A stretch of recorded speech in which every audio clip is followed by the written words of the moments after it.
Lors de cette ASH, il y avait une session très intéressante. 5 sur 6 des communications étaient consacrées aux amyloses, avec un nouveau test diagnostique et probablement la vraie nouveauté de cette conférence pour les amyloses, et puis des présentations thérapeutiques.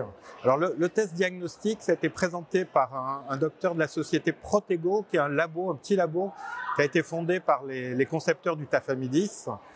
Et donc, ils utilisent la fragilité des chaînes légères anormales d'amylose pour, avec une protéolyse partielle avec une protéinase K, faire en sorte qu'ils font apparaître un épitope extrêmement spécifique des chaînes légères d'amylose. C'est un épitope qui appartient à un homodimère qui est de la partie constante des chaînes légères. Et avec des anticorps, ils ont mis au point un test très spécifique et très sensible pour détecter cet épitope. Alors c'est spécifique, sur 19 myélomes, il n'y en a qu'un qui est positif, sur 23 donneurs sains, 0, et assez sensible parce que 68 sur 70 patients avec une amylose, on pouvait détecter l'épitope anormal, le fragment anormal de 25 kilodalton. Alors c'est extrêmement intéressant parce que ça permet de faire un diagnostic rapide éventuellement des amyloses, de prévoir dans les MGUS, dans les myélomes, dans les syndromes lymphoprolifératifs le risque de développer une amylose, même si ça c'est pas évident parce que des fois il faut 10 ans pour développer une amylose. C'est pronostic, ils ont fait leur test sur 50 patients. La moitié avait des taux élevés et la médiane de survie était 15 mois, la moitié avait des taux bas, la médiane de survie était 116 mois. Et donc ça paraît vraiment quelque chose de nouveau qui va être important. On pourra l'utiliser donc pour le diagnostic et pour le suivi aussi. Et comme c'est extrêmement sensible, peut-être c'est une nouvelle technique de MRD.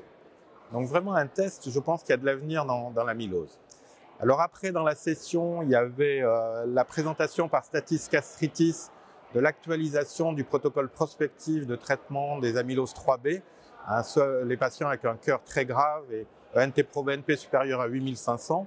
Là, c'était 14 000 la médiane de NT-proBNP par le daratumumab, avec une médiane de survie qui est bonne pour ces patients extrêmement graves, puisqu'elle était à 10,3 mois, ce qui est beaucoup mieux que ce qu'on connaît avec le VCD. Il y avait un poster de l'équipe de Pavie en Italie qui montrait une étude qui comparait 31 patients traités par DARA-VCD versus 31 patients historiques matchés traités par VCD. La survie avec le VCD, c'était 4 mois.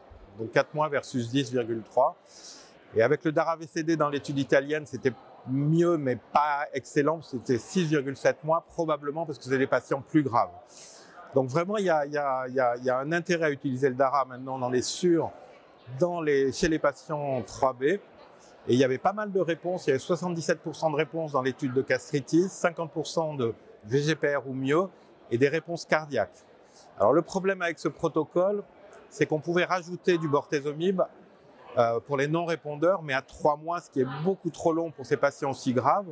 Et il y a une question qu'il a soulignée, et Castridis a dit qu'il était tout à fait d'accord, et que maintenant, ce qu'il faisait, c'est d'ailleurs ce qu'on propose dans notre PNDS qu'on a publié au début de l'année, c'est de faire un dosage de chaîne légère toutes les semaines et de changer le traitement dans le premier mois pour ceux qui n'atteignent pas au moins une VGPR, par exemple en rajoutant du vénétoclax pour les patients qui ont une translocation S14. Donc ça, c'est vraiment un point maintenant. Plus les patients sont graves, plus il faut réagir vite. La communication d'après, c'était une communication qui utilisait les carticelles. Donc c'est l'expérience israélienne présentée par Moshe Gatz. 11 patients avec un carticelle académique, anti-BCMA et qui utilise 4BB. Et les résultats sont assez impressionnants. 100% de réponse, 7 patients sur 11 en réponse complète, alors que c'est des patients qui avaient 6 lignes de traitement en médiane. Beaucoup de patients avec une MRD négative et une tolérance acceptable. Ils ont eu 9 CRS sur 11, 3 CRS de grade 3. Ils n'ont pas eu de décès lié à la procédure. Ils ont eu un peu d'aggravation du cœur et des reins chez les patients, mais c'était les patients récupérés. Donc assez bien toléré, même avec des patients très graves. Il y en avait un 3B et 3A. Donc ça, c'est le bon côté, c'est les réponses. Ce qui est un peu dans cette étude un peu étonnant, c'est qu'il y avait 6 patients sur 11 qui décèdent dans la première année, probablement parce que c'est des patients qui avaient eu une atteinte cardiaque vraiment très très sévère. Et on peut dire qu'on attend dans les amyloses les premiers patients traités par des CAR NK, comme montré dans la présentation géniale de Cathy Rezvani, qui a eu le prix Donnell-Tona sur les CAR NK, qui paraissait extrêmement intéressant. Alors il y a les CAR, et ce qui est aussi beaucoup d'avenir dans les amyloses, c'est les bispécifiques. Donc il y avait un poster d'une équipe américaine, 4 patients, 100% de réponse chez les patients réfractaires, avec une médiane de réponse de 12 jours, donc des réponses très rapides. Donc c'est une toute petite étude. Nous, on a colligé 17 patients en France et en Europe, traités par teclistamab. Des patients là aussi multitraités, réfractaires, triple ou quadruple ou quintuple réfractaires. 10 sur 17 avaient un vrai myélome. Et on a 15 sur 17 qui sont au moins en VGPR, 13 qui ont une DFLC inférieure à 10, et la DFLC moyenne, c'est 0. Donc c'est vraiment extrêmement impressionnant l'efficacité du teclistamab et probablement des autres bispécifiques. Et on a discuté lors de ce congrès d'un protocole prospectif européen et australien où on va utiliser le teclistamab chez les malades réfractaires ou en rechute.